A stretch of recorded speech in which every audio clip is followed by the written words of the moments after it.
My name is Kayla. I graduated from college 5 years ago. I moved out and began living on my own when I started college, mainly because my father was quite eccentric. As his first child, he had hoped for a boy, and when I was born a girl, he didn't bother hiding his disappointment. He was hard on my mother and never accepted me as his daughter. Throughout my childhood, he rarely showed me any affection. I have no fond memories of him, only the recollection of his cold eyes and the harsh words he used to reject me. My mother, however, was my protector. She showered me with love and took on the role of both parents. Her support helped me endure my father's harsh treatment. 6 years later, my sister Emery was born. My father was initially disappointed again that it was a girl, but something changed and he began to adore Emery. However, his attitude towards me remained the same. The difference in how he treated us was stark. Throughout elementary, middle, and high school, my father acted as if I didn't exist, while Emery received praise for even the smallest achievements. He constantly bragged about how cute she was, like a little doll. In contrast, whenever he sighed and said, "But Kayla," it cut deep. My mother tried to comfort me, assuring me, "Kayla is different from Emery, but she's very cute too." Yet her words did little to mend my shattered confidence. Upon entering college, I made the decision to move out and live independently. While I cherished my mother, I harbored no affection for my father, who displayed no interest in me. The thought of continuing to reside under the same roof as him was unbearable. Reluctantly, he covered my college admission fee but made it clear he wouldn't assist with tuition or living expenses, reserving any available funds for Emery. Left to fend for myself, I relied on scholarships and part-time jobs to make ends meet, leaving little time for the typical joys of youth. My college days were consumed by a relentless cycle of studying and working with scant connection to my family. Although my mother reached out sporadically, there was no communication from my father or Emery, and I didn't initiate contact either. As I embarked on the job hunt post-graduation, my primary focus was on the salary. Having to repay a portion of the scholarship I received, I understood the significance of a stable income, a lesson learned from my time working part-time. Armed with a recommendation from my senior professor and a determined attitude in interviews, I clinched a job offer from my top choice, a prestigious global consulting firm. While my mother celebrated my success as if it were her own, my father and Emery remained indifferent. Despite bracing myself for their lack of reaction, it still left me feeling isolated and hollow. Achieving the sense of fulfillment isn't as straightforward as one might think, is it? As I embarked on the job hunt post-graduation, my primary focus was on the salary. Having to repay a portion of the scholarship I received, I understood the significance of a stable income, a lesson learned from my time working part-time. Armed with a recommendation from my senior professor and a determined attitude in interviews, I clinched a job offer from my top choice, a prestigious global consulting firm. While my mother celebrated my success as if it were her own, my father and Emery remained indifferent. Despite bracing myself for their lack of reaction, it still left me feeling isolated and hollow. Achieving the sense of fulfillment isn't as straightforward as one might think, is it? Amidst my flourishing career, I received an unexpected call from my father, someone I hadn't heard from in years. His voice was curt as he delivered the news. "Your mother's had an accident. She's paralyzed on one side. You need to come home and take care of her." Shock reverberated through me at the mention of my mother's condition. I realized then that my father, unaware of my job, assumed I was idling away my days. But beyond his assumptions, my concern was solely for my mother's welfare. Reluctant to leave my career behind, yet driven by a deep-seated urge to assist my beloved mother, I knew I had to return home. I promptly applied for remote work at my company, grateful that my global employer was progressive in embracing telecommuting. With the infrastructure already in place, I decided against terminating my apartment lease, deeming it prudent to retain it despite the seeming wastefulness of paying rent. Thus, I returned to my family home, bringing only essentials. Nearly a decade had passed since I left for college. Witnessing my mother's condition firsthand was sobering. Her paralysis rendered her unable to walk unaided. Thankfully, her mental faculties remained intact, allowing her to converse normally. Yet her immobilized form bore the unmistakable signs of discomfort. I mustered the courage to confront my father regarding his prolonged silence in the months following my mother's accident and subsequent home care. His response was as cold and indifferent as ever. "Telling you wouldn't change her condition. I reached out now out of necessity." While I understood my limitations in aiding my mother's recovery, I couldn't fathom a father withholding such crucial information from his daughter for months after my mother's immobility. The state of the house was distressing. Chaos reigned with clothes scattered, dishes overflowing in the sink, and rooms engulfed in dust and debris. It was evident that my mother's care had been woefully overlooked, her back now marred by painful bed sores. While I held no expectations of my father, Emery, who was supposed to reside there as well, puzzled me. What had she been doing?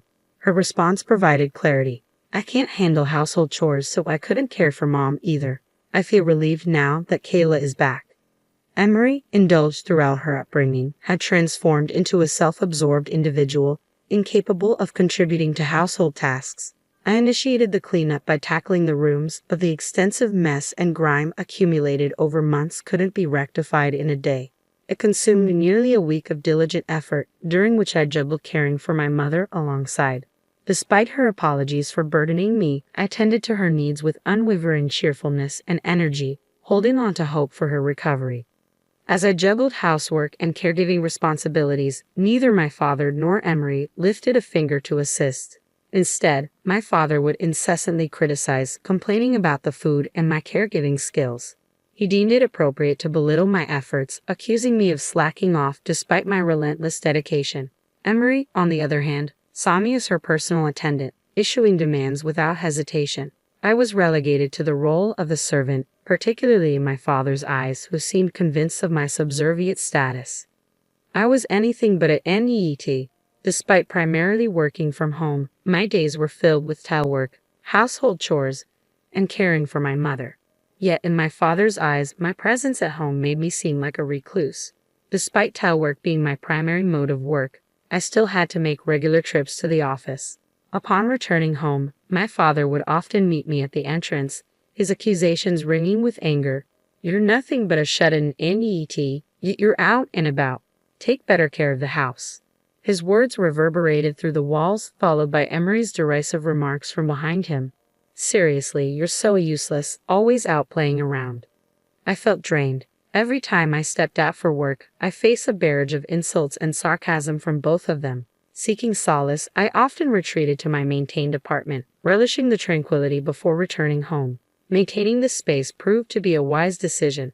However, the unreasonable demands and relentless mistreatment from my father and Emery intensified with each passing day. My father, who pushed me relentlessly, now demanded financial contributions, assuming I must have savings despite being labeled an AET. Meanwhile, Emery, who contributed nothing to the household, shamelessly begged for pocket money, citing frivolous outings with friends. What role did I play in their eyes? Certainly not that of a daughter or a sister.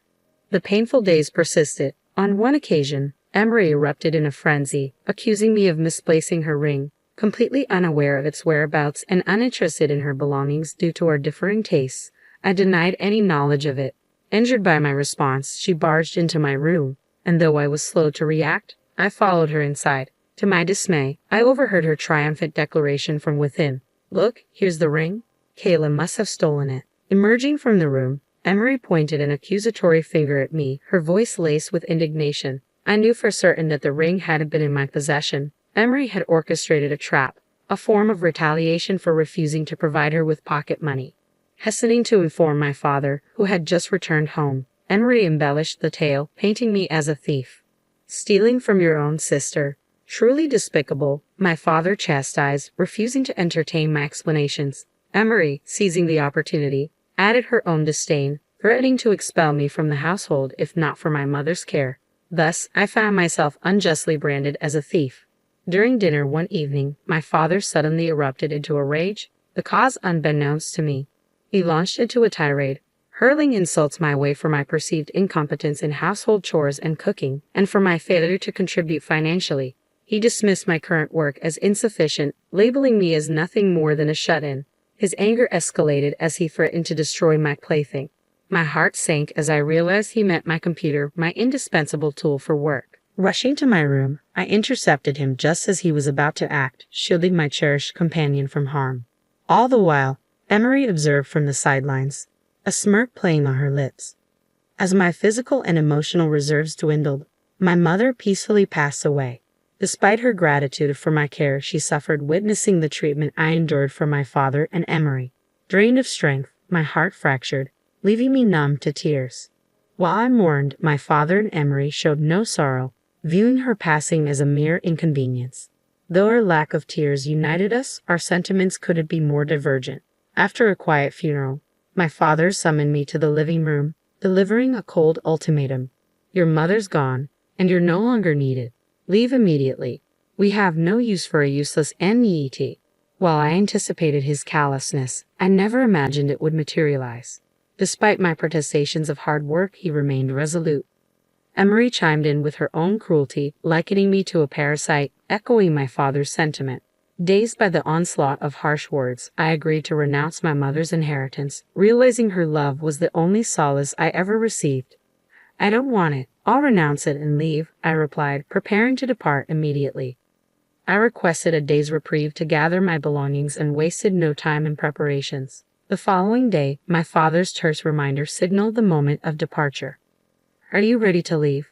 Make it quick. With resolve, I declared my departure, severing ties with both the house and its occupants. Loading my scant possessions into the taxi I had arranged, I couldn't help but notice how few belongings I truly possessed. Returning to my parents' home after 9 years felt surreal, yet this departure held finality. I knew I would never return. Despite the emptiness of my time there, I found solace in knowing I had done what I could for my mother. Returning to my maintained apartment, I initiated the transition from telework to a conventional office setup. I was grateful for the foresight of keeping that space. My routine resumed, if not intensified, as I immersed myself in work, yearning to bury the painful memories of the past. Approximately 3 months later, I found myself fielding an unexpected call from my estranged father. Despite my reluctance, I answered. His tone was accusatory from the start. What's this about a promissory note? The amount is outrageous. Are you some kind of NET? How much do you even earn? His questions came rapid fire, leaving me scrambling for a response. I am far from an NET, I retorted, my frustration mounting. Thanks to my unwavering commitment to my job, I've managed to secure a respectable income, one that surpasses many in my age bracket. Furthermore, I've diligently saved over the years. When I first assumed the role of caregiver for my mother, I invested in various equipment and amenities to improve her quality of life. Recognizing the financial strain on the household, I willingly contributed to our monthly expenses, easing my mother's burden. Long before my father's demands for money, I was already offering financial support. I even covered Emery's tuition fees to alleviate my mother's concerns. My mother, appreciative of my financial support, insisted on formalizing our arrangement with a promissory note. Over time, my contributions amounted to a significant sum, effectively placing my father and Emery in debt to me. While I had voluntarily relinquished my claim to inheritance, they remained liable for the loans outlined in the note. Realizing the weight of their indebtedness, my father was rendered speechless upon hearing the full explanation. He erupted in a futile attempt to renounce the inheritance, but their prior actions invalidated any such claims. Work diligently to repay your debts and cease all contact with me. I want nothing to do with you, he raged before I disconnected the call and blocked further communication. Following the events, my uncle, my mother's brother, became a source of upheaval for my father and Emery.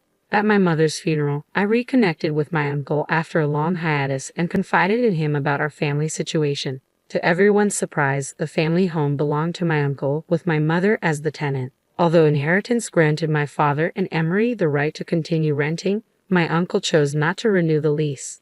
Legally, tenants held leverage, but my father and Emery were powerless against my uncle's decision. The transgressions only exacerbated the situation, leading to their eviction. Additionally, my father, who had long been on the brink of losing his job, was finally let go. Emery, unable to afford tuition, was forced to abandon her studies despite being close to graduation. With nowhere else to turn, my father and Emery relocated to a modest apartment. The bulk of my father's retirement funds went towards settling their debt to me, leaving him with slim prospects for reemployment at his age. Emery, now a college dropout, faced uncertainty in securing meaningful employment. Thus, they found themselves on the precipice of becoming NETs, confined to a dim and cramped space. Through my determined efforts, I managed to secure new clients and spearhead innovative projects. My dedication did not go unnoticed as I earned a promotion to become the first female division head in the company's history. While it's regrettable that it took this long for a global corporation to appoint a woman to such a position, I am committed to paving the way for future generations and fostering